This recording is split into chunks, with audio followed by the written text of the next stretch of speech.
I am eternally interested in the ephemeral discussion there is to be had about the controversies new artists get themselves into, especially ones that could fall off the face of the earth and never be remembered again. Newcomer Sombr, which is a horrible stage name by the way, has embodied many of the attributes that one could try and pretend is desired from a new male pop star in the modern day. Glittery suits, decent vocals, and pop music that doesn't sound too quote-unquote girly, aka he's like Matty Healy but with better table manners. However, his onstage behavior has gotten him in some hot water in similar ways to Matty Healy, which has amounted to him seeming extremely immature as an individual. I also realized that this controversy happened some time ago, but I struggle to be topical a lot of the time, and I only really got around to expressing my opinions on the situation right now. My goal here is to discuss and compare two artists who have briefly crossed paths and try and see how comparing them can help us understand why these artists may behave in this way and how it's been perceived by the public at large. For those who don't know, Luke Hemmings is the lead singer and rhythm guitarist for the band 5 Seconds of Summer, aka the biggest band you've never heard of. They're currently on a sold-out worldwide tour, yet if you ask someone on the side of the street Family Feud style who they were, it's very likely they wouldn't know who they were, or would only be able to list maybe 2 or 3 songs at most. I stand them. Just so you know my bias going into the conversation, which leads me into my reasons why I wanted to compare these two artists and their careers in the first place. So, Sombr was actually supposed to open for Luke Hemmings on tour.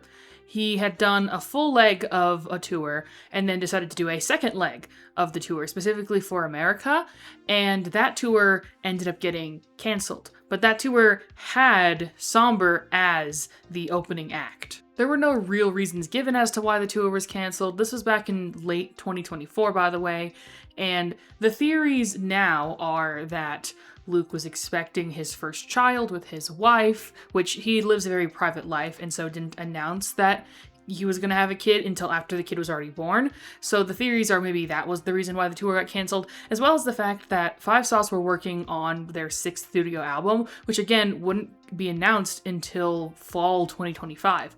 So for a couple months there, no one really knew why the tour was canceled. There wasn't too much controversy surrounding the tour getting canceled, but apparently soon afterwards, Sombr was seen saying that he would never cancel a tour, like a little bitch or something like that. Again, another example of just behaving immaturely for seemingly no reason. These are the main crimes that Sombr has committed: being immature and being annoying. Being annoying isn't a crime, but also, I don't blame people for being a little icked by him. Clearly these artists are similar enough to warrant comparison because they were literally going to go on tour with each other at one point. And also because, honestly, let's be completely honest with ourselves here, it's not like Luke Hemmings behaved all that differently from Sombr when he was in his early 20s. I need to make it clear and obvious that, I don't know any of these people, I've never met them before, they're not my friends, they're strangers to me whose art that I like, so I'm not here to speculate or discuss who they are as real life people. I just mean in terms of what has been seen by fans through fan interactions, interviews, and all that stuff. Becoming famous at a young age can kind of fry your brain a little bit. I mean, look at how Justin Bieber acts on a daily basis. People just kind of assume that this is just a normal way for an adult man to act when it isn't, because he had his brain microwaved by the industry. It's easy to see why Sombr would open for Luke. Their music is both very melancholic and deals with deep emotional struggles in a way that more macho-presenting men probably wouldn't really speak about in their music, unless they got a bunch of face piercings and rapped like Fred Durst.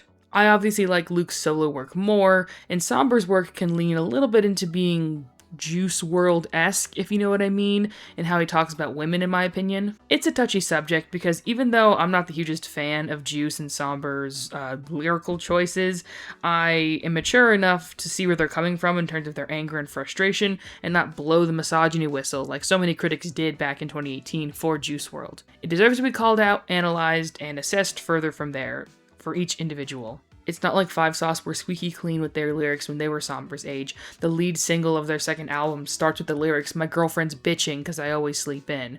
It's definitely inspired by artists like Sublime, who have plenty of sexist lyrics in their discography, as most of these male artists do. I mean, I have no problem with an artist choosing to dabble in dubious territories in terms of playing the villain. Sabrina Carpenter goes full evil mode in a song like Nobody's Son by cussing out the guy's mom because he chose to end a relationship to focus on his mental health. And I love the song more for it.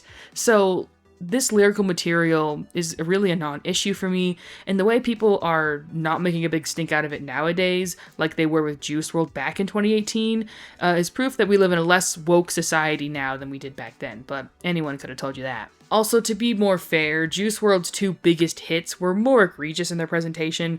Sombr has yet to release a song titled All Girls Are the Same, after all. I feel like 5 Seconds of Summer have really flown under the radar, specifically because they never really had enough coverage in either side of the game that they were playing of sorts in terms of the industry. By that I mean they were two boy bands to ever get discussions in alternative music spaces, but they were too alternative to have discussions in pop music spaces. This is my common thing that I constantly come back to when I talk about Five Sauce, and like I said, I'll try and keep my discussion of this to a minimum because this isn't a video about Five Sauce, like, entirely. But I think it's really notable how, some of their lyrical material, maybe could be calling it into question. People definitely did so with the song like Good Girls back in 2014. The line, good girls are bad girls that haven't been caught, like, oh, is that sexist? It'll just be eternally fascinating to me how Five Sauce never got nominated for rock music awards in rock categories, but artists like Lorde were at the time. And nowadays, artists like Sombr are winning rock music awards, and Five Sauce, again, are not being nominated for them. It's just an interesting space to exist within. That boy band marketing just works so hard. It was working overtime to just completely disqualify them from those categories when it logistically literally makes no sense. So I think they didn't have the same kind of discourse that other artists got at the time because they weren't in the spaces to be discoursed about in the first place. Also, to give my final thoughts on Juice WRLD, I didn't think I'd be talking about him so much in this video, but honestly, his whole career has been on my mind lately. Rest in peace, obviously. But because I think he existed within this kind of new contemporary genre of emo rap, I think people were very quick and fast to capitalize on discussions surrounding the controversial nature of that genre in the first place. Because when you think of all of the most famous rappers from that subgenre, they all died tragically and in the public light. I think his hints of possible misogyny within his lyrics were just like salt in the wound, essentially, for people, more sensationalist discussion to have, and then everyone just moves on like it's no big deal. But it is. One day maybe I'll make a retrospective on emo rap, because I find it very fascinating as an OG emo, I guess. That's what I would be considered. That's all I am. Sombr is someone that I see has an immense amount of talent and promise as a young musician. I am a bit concerned that he's releasing music too fast, which has been a common trend of certain pop stars lately who feel as though they can't disappear out of fear of the TikTok attention deficit public that will stop caring about them. I feel like he needs some time to live life like a real person and come back to the studio with a new breath of knowledge about the world and relationships, because I think that would make his art so much more enriching and long-lasting overall. There's a contrarian part of me that really wants to see him rise above his embarrassing antics and become a household name, since at the time of me writing this, everyone is weary of his future possibilities of success as an artist, as well as concern over how his persona is developing in the public. Since I have an annoying music critic taste in music, I really like what I've heard from him. Sometimes you just need the diet version of something to balance things out overall, am I right? Never thought I'd praise the 1975 on the internet in a backhanded compliment sort of way, but here we are. But back to the controversy. The visceral reaction I got to him asking those 13-year-old girls in his audience to bark for him was the same one that I got back in 2015 when an interviewer asked Luke Hemmings if he had ever had threesomes, and then the article turns into some sort of Dark Luke Wattpad fanfiction. Those really exist, by the way, and one written in Spanish became so popular that it actually got turned into a movie. Expect me to be really annoying about that as soon as I can get my hands on a copy with subtitles. Quick, can you guys bark for me? Thank you, I love that. Hemmings says they took full advantage of the attention. They were their wildest on their early tours, when they'd go to bars and mingle with fans after shows. When you put 4 young dudes on a tour bus, playing theaters, then arenas, you're gonna have sex with a lot of girls, I guess, says Hemmings. We had a good time. Multiple girls in one night? I feel like I shouldn't say, he says with a smirk. You could say the possibility of that is high. Multiple girls at the same time? The possibility is high, he says again. He cracks a devilish grin. I'm sorry.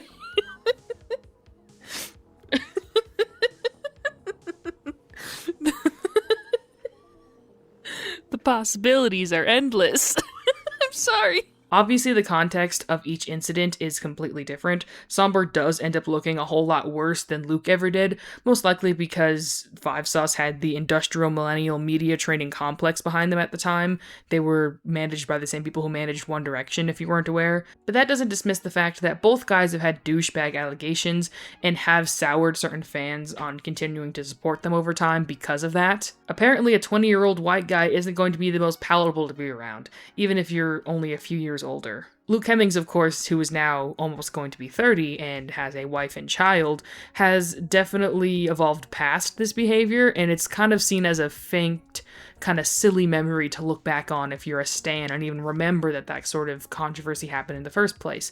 So if you can rise above your negative, childish behavior, then it's very easy to move forward. So to conclude, if an artist does something that's like a little bit like something that if your friends did it, you would be like, I don't know, that kind of rubs me the wrong way. In my opinion, as long as they make good music about it, I don't care. Again, because they're not my friend and I don't know them in real life. I care about what kind of art they make because they're artists. 5sauce have proven this point exactly. They have multiple songs about their very, very messy relationships that they've had in the past. And that's all I'm looking for. I think Sombr's lyrical material is very immature in the same way that his artist persona has grown to be. And that's why I want to see the evolution. It's okay to have that, like, initial start. I think of, like, a Taylor Swift who, is doing a little bit of a homophobia on certain songs. Or even Katy Perry, honestly. Have you ever listened to the song lyrics for You're So Gay? I mean, first of all, the title is already pretty bad, but the song literally starts with the line, I hope you hang yourself with your H&M scarf. I think Sombr is allowed to have a little bit of resentment towards the girl he now doesn't date. Immaturity, anger, and resentment within relationships is a common theme in music, and I say if it's not your cup of tea, you can just not listen to it. That's all I have to say for today. It's been a really weird, cloudy day in the mountains here, so my natural lighting keeps appearing and then disappearing. Thank you for watching the music channel. This might be the first video I release on here. Go check out my main channel where I talk about Disney channels and sitcoms. Bye.